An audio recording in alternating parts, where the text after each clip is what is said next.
सौभाग्य आपका, आपको ये अमृत ज्ञान सुनने को और देखने को मिल रहा है।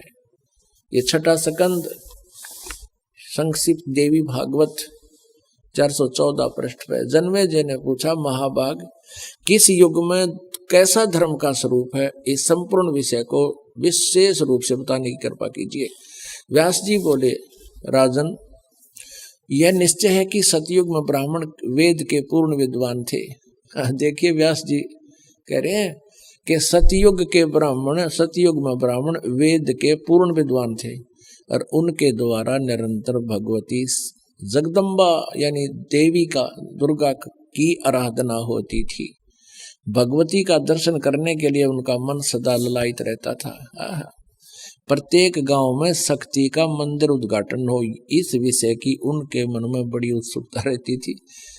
देवी की पूजा करा करते, वेद के विद्वान है तेरा गजब है। अरे ये सतयुग में ये मंदिर का लठी कटवाए नकली ब्राह्मणा ने, तो ये काम बिगाड़ रखा सारा, अपने स्वार्थ बस अपने चेले बिठा दिए, उन्हें पूजा लागी, इनकी मौज माच की। प्रत्येक गांव में शक्ति का मंदिर हो। अब यहाँ क्या बता, देखिए ये तो सतयुग के ब्राह्मणों की स्थिति। अब कलयुग के ब्राह्मणों की स्थिति थी, और सुन लो इसी पवित्र पुराण में। धर्म की यही सती थी, त्रेता में भी रही, परंतु कुछ ह्रास हो गया था। सतयुग की जो सती थी वह द्वापर में विशेष रूप से कम हो गई थी। राजन उन प्राचीन युगों में यानी सतयुग, त्रेता, द्वापर में जो राक्षस समझे जाते थे वे कली में ब्राह्मण माने जाते हैं कलयुग में, क्योंकि अब के ब्राह्मण प्राय पाखंड करने में तत्पर रहते हैं। दूसरों को ठगना, झूठ बोलना और वैदिक धर्म कर्म से अलग रहना कलयुगी ब्राह्मणों का स्वाभाविक गुण बन गया है। पुण्यात्माओं, परमेश्वर ने 600 वर्ष पहले कहा था, वेद पढ़े पर भेद न जाने, ये बाँचे प्राण 18। और पत्थर को ये पत्ते खुआवे, भूल गए सिरजनहारा। वेद पढ़ने भेद नहीं जाने, और ये बाँचे पुराण 18। और कह खेगा पता नहीं पुराणों में क्या लिखा हुआ है। ब्रह्मा जी अजरो अमर है, सर्वेश्वर है, महेश्वर है, इनकी कोई माता पिता नहीं, यही समृद्ध शक्ति है, और ये जन्मते मरते नहीं। और पुराणों में लिखा है ये जन्मते और मरते हैं, इनका तो जन्म और मृत्यु होती है। यही अपनी देवी पुराण आपको स्पष्ट करेगी।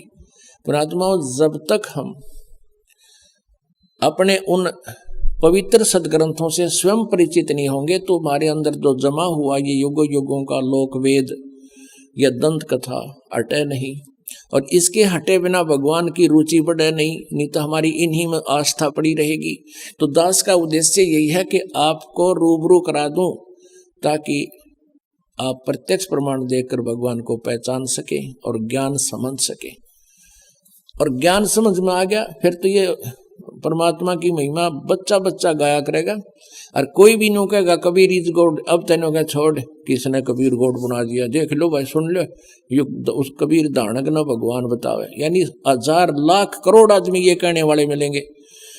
और फिर क्या होगा, एक भी विरोध करनिया नहीं होगा। वो न्यू कहेंगे कि हाँ भाई भगवान कबीर इज गॉड। भाई कबीर तो परमात्मा थे, यही पूर्ण ब्रह्म थे।